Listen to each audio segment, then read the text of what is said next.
Hello students, आज हम discuss करने जा रहे हैं generators of SU2, SU3 and U2 symmetries. तो चलिए शुरू करते हैं। तो पहले बात करते हैं हम जनरेटर ऑफ SU2 का। तो SU2 आपका स्पेशल यूनिटरी ग्रुप है जिसके अंदर 2x2 की यूनिटरी कॉम्प्लेक्स मैट्रिसेस लाई करती है जिसका डिटरमिनेंट 1 होता है।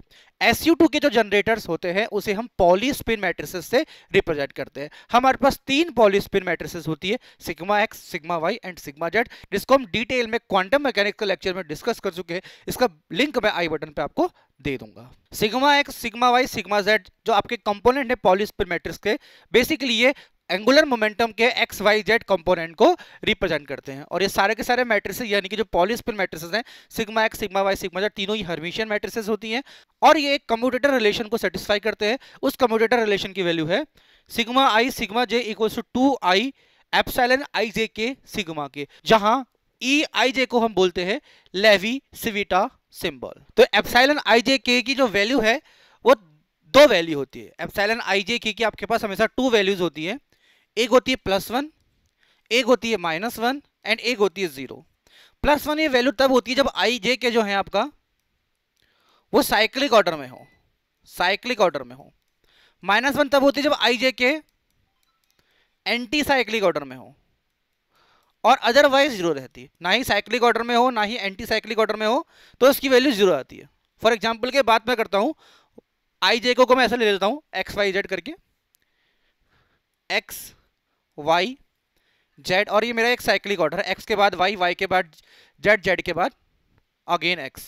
तो मुझे सिग्मा एक्स और सिग्मा वाई यहां मुझे निकालना है। कम्यूटेटर रिलेशन है सिग्मा एक्स सिग्मा वाई, ये मुझे निकालना है। तो इसके अकॉर्डिंग यहां में लिखना पड़ेगा 2, देन आई आयोटा आएगा, फिर एप्सिलॉन आएगा, आई जे और के। सिग्मा को मान लेता हूं यहां पर जेड मान लेता हूं।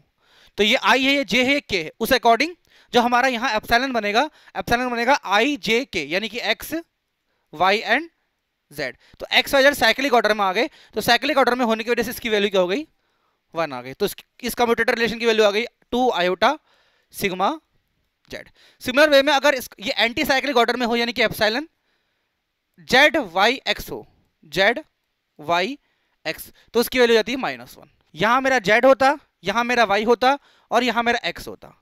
तो उस केस में देखो आई जे और के वहां पर है, तो आई जे के बन रहा है।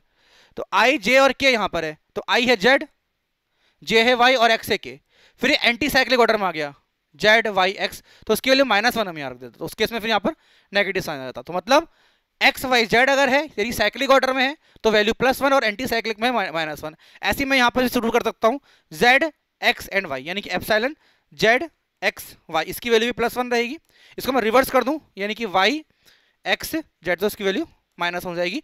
अगर आई जे के ना ही आपका साइक्लिक ऑर्डर में ना ही एंटी साइक्लिक ऑर्डर में है तो इस एप्सिलॉन की वैल्यू 0 रहती है। इसको डिटेल में हमने और भी क्वांटम मैकेनिक्स में डिस्कस किया हुआ है। अब बात करते हैं SU3 के जनरेटर की।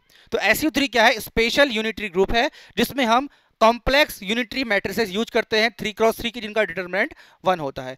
8 जनरेटर्स होते हैं जिनको हम जेलमैन मैट्रिसेस कहते हैं।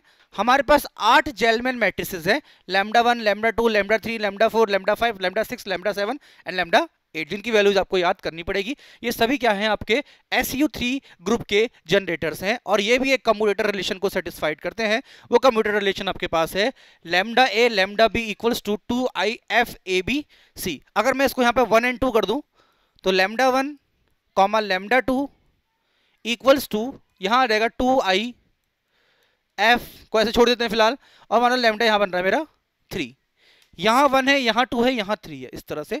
तो ये मेरा बन जाता है ABC मतलब 1 2 3 1 2 3। सिमिलर वे में अगर मैं यहां ले लेता हूं λ1 λ2 2i और यहां ले लेता हूं मैं लैम्डा अगेन 2 ले लेता हूं, तो मेरा f बन जाएगा, देखो 1 2 3 था, अब बन जाएगा 1 2 2 1 2 2 बन जाएगा। ठीक है, तो हमें ये f1 2 3 की कुछ वैल्यूज होती है, इसे याद करना पड़ेगा। इस एफ ए बी सी को हम बोलते हैं स्ट्रक्चर कांस्टेंट, और उसकी जो वैल्यूज हैं ये 1 2 3 की 1 होती है, 3 4 5 कितनी होती है, ये वैल्यूज आपको याद करनी पड़ेंगी। हम बात कर रहे थे यहाँ पर 1 2 3 की, तो f1 2 3 की वैल्यू 1 होती है, इसलिए जो कम्यूटेटर रिलेशन है, यानी कि अगर हम जेलमैन मैट्रिसेस में λ1 एंड λ2 का कम्यूटेटर ब्रैकेट फाइंड करें तो वो 2 आयोटा λ3 निकल के आ जाएगा। तो इस तरह से हम इसकी वैल्यूज को फाइंड कर सकते हैं। अब बात करते हैं जनरेटर ऑफ U2 की। तो U2 जो आपका है वो लाई अलजेब्रा को स्पान करता है। लाई अलजेब्रा बेसिकली क्या है, एक 4 डायमेंशनल वेक्टर स्पेस होता है किसी फील्ड के अंदर, और वो फील्ड कैसा होना चाहिए, कॉम्प्लेक्स नंबर का फील्ड होना चाहिए। U2 के जनरेटर बेसिकली क्या है, पॉलीस्पिन मैट्रिसेस का ही लीनियर कॉम्बिनेशन है, मतलब दो पॉली मैट्रिसेस को मल्टीप्लाई करके ही हमें मिलता है 4 डायमेंशनल स्पेस जो U2 का जनरेटर्स है। इसके जनरेटर्स को भी हम 4 डिफरेंट मैट्रिसेस से रिप्रेजेंट करते हैं, T1, T2, T3 and T4। इसमें T4 जो होता है वो 0 मैट्रिक्स होता है, और बाकी उनकी वैल्यू यहाँ पे लिखी हुई है। ये बेसिकली मल्टीप्लाई करके आया है। जो U2 के जनरेटर्स हैं वो भी कम्यूटेटर रिलेशन को सेटिस्फाई करते हैं, जो होता है TI equals to iota FI T के। यहाँ जो FI है, जो स्ट्रक्चरल कांस्टेंट है, उसकी वैल्यू भी ये लिखी हुई है। मीन इसकी वैल्यू भी साइक्लिक और एंटी साइक्लिक ऑर्डर पर डिपेंड करती है। अगर यहाँ पर साइक्लिक ऑर्डर पे जैसे 1 2 3 1 2 एंड 3 ये साइक्लिक ऑर्डर है, 1 के पास 2, 2 के बाद 3, 3 के बाद 1, तो इसकी वैल्यू क्या रहती है आपका, इसकी वैल्यू आपका रहती है 1/2। ऐसी कोई और साइक्लिक ऑर्डर उठा लो आप, 2 3 1 उठा लो, 2 3 1, तो इसके लिए भी इसकी वैल्यू क्या रहेगी 1/2। और एंटी साइक्लिक ऑर्डर के लिए रहती है -1/2, अदरवाइज 0 रहती है। यानी कि जो लेवी-सिविटा डेल्टा है उसके जैसा ही इसकी वैल्यू भी है, लेकिन उसमें 1 वैल्यू और -1 वैल्यू थी, इसमें 1/2 और -1/2 वैल्यू होती है। आज के लेक्चर में इतना ही, मिलते हैं आपसे अगले लेक्चर पे किसी नए टॉपिक के साथ। अगर आपको वीडियो अच्छी लगती है तो वीडियो को लाइक कर दीजिए। आप कमेंट करके जरूर बताइए कि मेरा पढ़ाना आपको कैसा लगता है, और अगर आप चाहते हैं कि पढ़ाने में मुझे कुछ सुधार करना चाहिए तो वो भी आप कमेंट में मुझे बता सकते हैं।